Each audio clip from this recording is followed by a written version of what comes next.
first of all, thank you again for coming to SAPA, and really thank you for the insightful talk, which showed us again the past 10 years of Legend Biotech, the incredible journey you had on T-cell engineering and T-cell therapy. So the first question we want to get your suggestions and feedback on is what brought you to SAPA, and what is your experience? How do you like SAPA and your conference, and do you have any feedback for us to improve the conference experience? Yeah, first of all, I want to thank you and organizing members of SAPA to invite me. I actually knew about SAPA a long time ago because I used to work at Jiaying Liu back in 1997 until I left in 2007. So SAPA was a much smaller organization. I'm really happy to see how much SAPA has grown. I think, for the members who want to further their career, SAPA provides a good platform for us to learn from each other. And, I think maybe in terms of inviting the speakers, we should invite speakers from different tracks and different backgrounds. Because just from my own experience, I used to work in R&D in pharma company. Then I worked in finance for 12 years. Now I'm back to industry.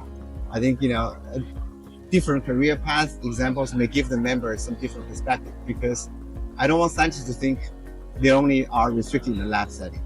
There's a lot of things you guys can do. Thank you very much. That's a really great point. We will bring it back to our organization. So we know since, Dr. Kajun presented the first T-cell therapy benefit, like the pediatric patient, Emily, that was really astonishing. That made the whole world believe T-cell therapy can do a lot for the patient, saving their lives. But T-cell therapy itself is a really lengthy process for development, for manufacturing, for clinical trials, and getting onto the bedside. So you're passionate about bringing T-cells to the patients. What do you see as the current challenge and the future of T-cell therapy? Yeah, I personally believe that there's a lot of potential to use cell therapy as a therapeutic. Today, there are only 6 brands that are approved by the FDA. So if you look at indications, they're all limited to hematology cancers. I think there's a lot of work we can do to try to expand T-cell therapy into solid tumors. And then most recently, we see the initial data in the clinic for T-cell therapy as a treatment for autoimmune diseases such as lupus or myasthenia gravis. So I think there's a lot we can do, and we just need to learn how to harness the immune system to be therapeutic. And secondly, I think we need to work a lot on manufacturing and access, because today, all the 6 brands in the market are autologous, which means we have to produce one single batch for each individual patient. Over time, hopefully we can get to a so-called allogeneic cell therapy. That means it will be off the shelf. It will start from healthy donor cells, and then it will be just injected as if it was antibody. I think that's a dream we in the world have been working hard towards. There's also a new modality called in vivo therapy. We just need to inject lentiviral, and then the patient will generate the T-cell in the body. So there are a lot of new science and new technology that are being worked on. Thank you very much for this deep discussion, and we really look forward to see the new surprises, new promise, new hope that Legend Biotech can bring to the world. Thank you. Yep.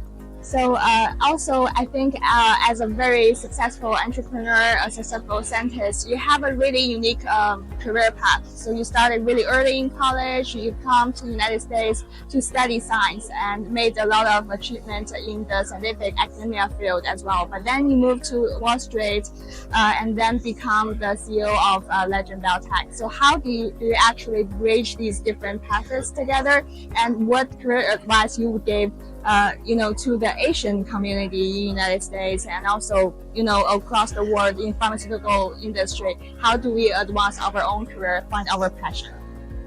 Yeah, my first lesson is you have to be prepared and be open-minded. So I spent 9 years in a lab at Jiaying Liu, which is now part of Merck.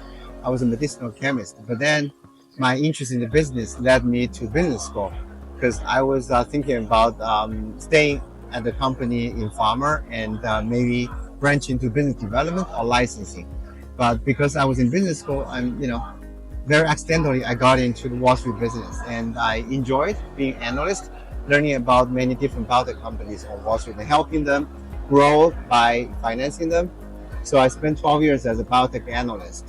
That is completely unexpected, but I think you just need to find your passion, find what really interests you have, and follow your own heart.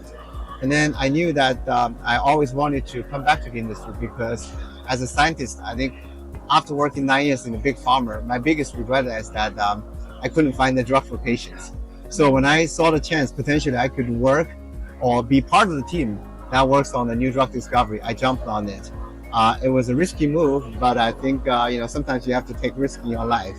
And just like I said, be open-minded because the opportunity always favors the prepared mind. So I would suggest all the scientists here to have an open mind. Like I said very much in the beginning, your career does not have to be in the lab only. There are many things a scientist can do. There are many jobs or fields that actually require the expertise of science.